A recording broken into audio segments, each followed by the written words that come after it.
All right, hello.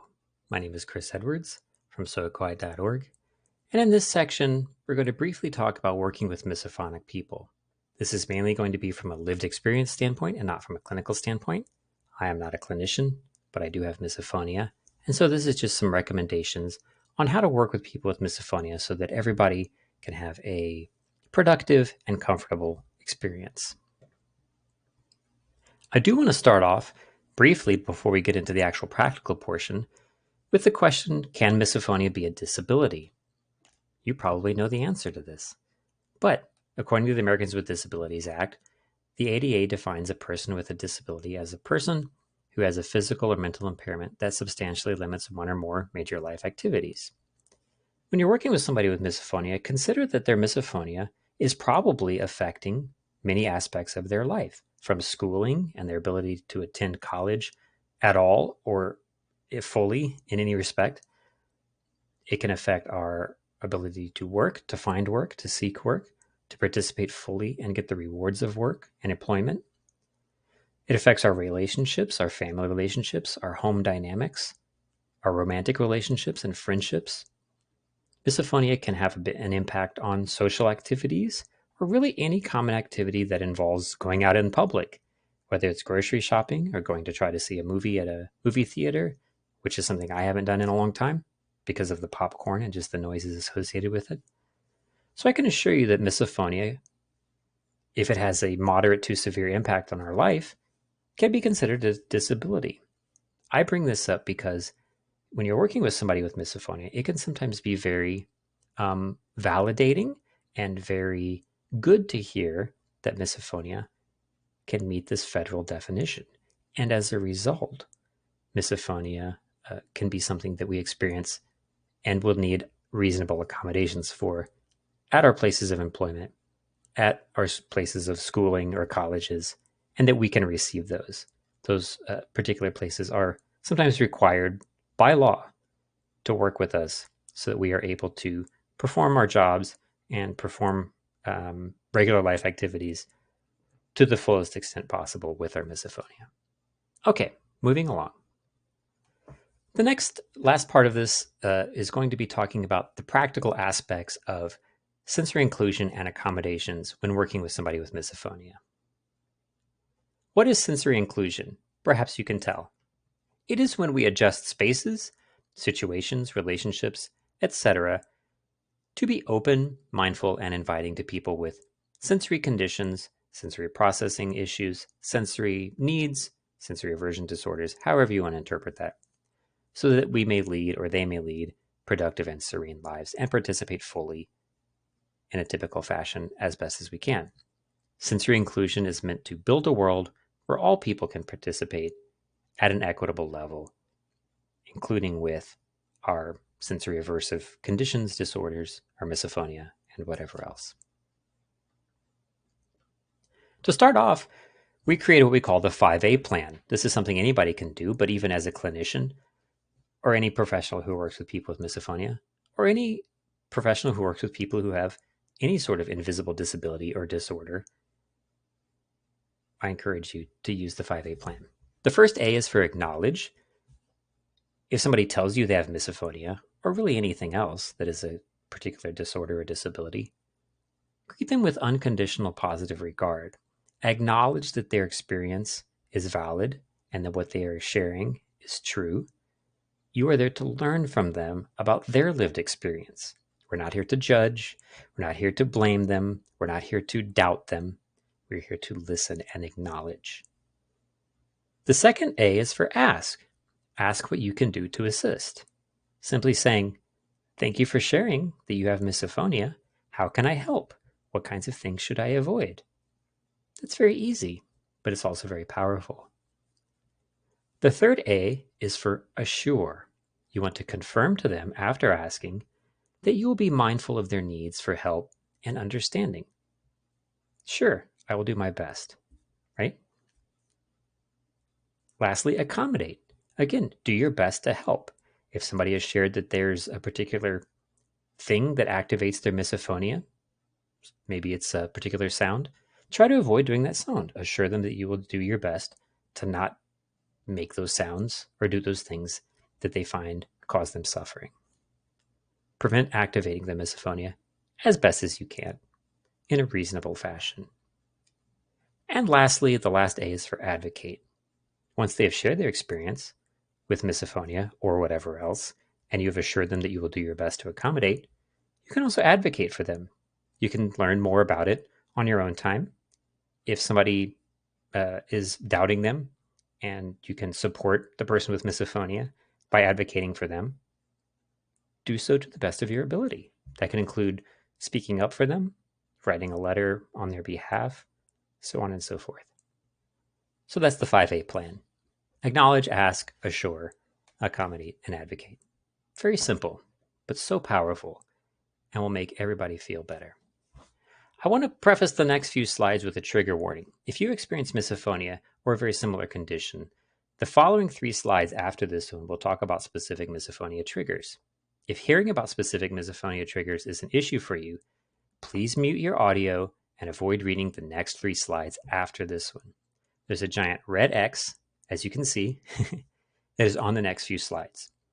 So if you have misophonia and you don't want to participate in this portion, that's okay. You probably understand it already. Just mute your audio and wait until we get past the slides with the red X. What I'm about to tell you are some very common misophonia activators or triggers. Not everybody with misophonia is going to have all of these. This might seem like a lot. These are just some common ones. Each person will have their own set that is the most activating to them, and they will tell you about that after you ask them according to the 5A plan. The next few slides are just examples of common ones. It's not an exhaustive list. There are ones that are on here that people will not have sometimes. So take it with a grain of salt. The common activators for misophonia are eating and mouth-centric sounds very often. Not exclusively, we'll talk about others, but chewing, smacking, crunching, slurping, any kind of gum chewing or popping, absolutely. Fingernail biting, if you have a piece of hard candy in your mouth, those are all very common misophonia activators. And other non-eating sounds that involve the mouth and orofacial or nasal areas. Sniffling, sneezing, coughing, throat clearing, heavy breathing. You can read the list. Whistling, very common. In addition to those, there's repetitive sounds that are not unusual activators for misophonia, such as typing, clicking a computer mouse, tapping your fingers on the desk. Pen clicking pens is very common. I know it's one of my top activators. So try to avoid anxiously doing that or doing it at all, really. Similar sounds, marker caps, so forth. Coin and key jingling, clock ticking, squeaky objects like a squeaky chair, water dripping. You're kind of getting an idea of the types of sounds that oftentimes are going to be an issue for somebody with misophonia. Likewise, paper and plastic sounds, so crinkling wrappers, crumpling paper, shuffling paper notes, crinkling plastic, like a cheap plastic water bottle. That's a big one. Oftentimes speaking sounds, so speaking mannerisms, smacky talking, if you can imagine what that is, dry or wet mouth, teeth sucking or snitching noise. This is one that I find hard to communicate accurately without demonstrating it. But if you listen to people talking, a lot of times people will punctuate their sentences with kind of a teeth sucking or smacking sound before they talk or in between sentences. It's one of those things that once you notice it, you can never not notice it again. It's just, you'll always notice it. But that's a big one. Filler words like or like. Again, you're not doing anything wrong by using these, but it's not unusual for people to be triggered by those or to find them very distracting or frustrating. You'll notice that I try not to say either of those words very often and try to be more impeccable in my speech. Likewise, lisps, again, oftentimes people can't help having a lisp. It's not a choice, but it can be a trouble or problem for people with misophonia. And sometimes letters like very enunciated P sounds or S sounds are also sometimes activating for people with misophonia, as well as many other sounds. There are lots of sounds that are not listed on here that could potentially be trigger sounds for people with misophonia, and they will tell you if you ask. So somebody might have finger snapping as one, or people talking or listening to audio on their speakerphone, on their cell phone, whether it's a call or YouTube or whatever. It's a very common one. Knuckle cracking, chafing noises like fabric rubbing together, loud footsteps. Distant speech can be people talking in another room or a television on in another room and hearing the audio. I'm not sure why that is, but it's distant speech. And lastly, some people are triggered by animal sounds like barking or licking. And finally, it would not be a complete list without mentioning visual triggers. We know that misophonia has a visual element. So oftentimes the visual movement associated with triggering sounds is a well-known part of misophonia. Additionally, there is a separate disorder called misokinesia, which is a similar reaction, but to visual movements that may or may not be associated with a triggering misophonic sound. So some common visual activators with misophonia and misokinesia, the two occur very frequently, are seeing somebody eating or chewing even without the sound. So if I see somebody chewing gum, it is an activator for me, even if I can't hear them. Anxious habits like foot shaking or finger tapping, nail biting, chewing, sucking on hair, finger sucking, any of those kinds of things. Hair twirling, hair chewing, finger rubbing, people picking at their nails, animated hand motions, and sometimes nervous motions like nose rubbing, hand wringing. And there are many, many others that could potentially be visual triggers. I just want to acknowledge that people with misophonia most likely also have things that they can see, not just hear, that will activate that reaction. Okay, we're now past the triggering part. Yay! Welcome back, people with misophonia. Let's put this into practice now that you know what some common types of sounds and visual activators are. So, some common accommodations in person, if you're working with somebody face to face, is try to, well, first of all, ask what you can do to accommodate. Remember the 5 A's. But some examples of in-person accommodations when you are working with somebody with misophonia is not to bring food or gum into the office during meetings or during sessions. Try to avoid having a clicking pen available if that is a trigger for that person. Buy some cheap stick pens. You can get them at the dollar store. You probably have them. Ask them if they would like to have a white noise generator or a fan even that makes white noise in the session. Not everybody loves white noise, but for somebody like me, I love having a little bit of a background white noise or brown noise playing to help kind of muffle or, cover up triggering sounds. It helps. Perhaps they would like to wear noise canceling headphones or earplugs in certain situations. Accommodate for that. Again, they will tell you if that would help them.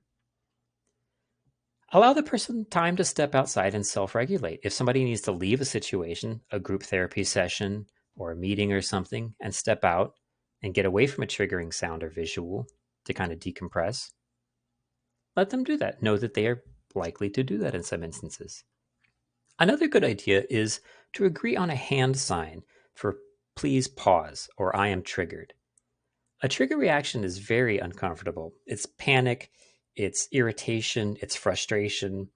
It's a deeply uncomfortable feeling. And we are not always able to communicate in a polite and effective way when we are under that kind of stress.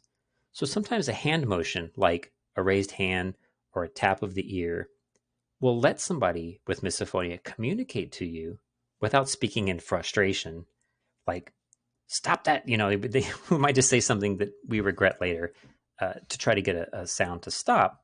Sometimes a visual motion that you can say that says, please pause, I'm being triggered, and you agree on that ahead of time.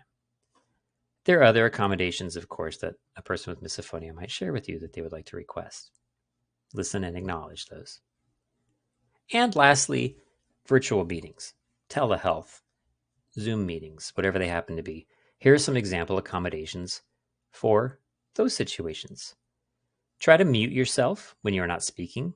There's a mute button in all of those kinds of platforms, Zoom, Google Meet, Teams. All those platforms tend to have automatic subtitles and transcriptions. So have the subtitles. We oftentimes think of those as being for people with hearing impairments, but they can also be for people with misophonia. If there's something triggering, we can turn on mute and read what is being said instead of leaving the meeting. Sometimes having cameras completely off during a meeting so that visual triggers aren't an issue, just with audio, can sometimes be helpful. We do that in some of our peer meetings. We just keep cameras off. Be sure if you need to take a drink of water, that is a normal thing, that you turn off your mic and try to drink water off camera, like this. See? Again, allow them time to step away and self-regulate from triggering situations. And you can also, again, agree on a hand sign for please pause, something is triggering me. And you can work out other accommodations by asking and listening. That's the end of that. Don't forget, ask, listen, adjust. Do your best as a professional. But it's important to understand that there are practical things you can do to make a situation more comfortable for somebody with a sensory-based, sensory aversive condition like misophonia. We're learning new things about misophonia all the time through research. Just do your best, ask, listen, and adjust. Thank you so much. We wish you all the best of luck working with people who suffer from misophonia and struggle with misophonia. So thanks. Lastly, you can always check out more extras at soquiet.org/extras for links to articles, links to additional videos, and so forth. Have a great rest of your day. Take care.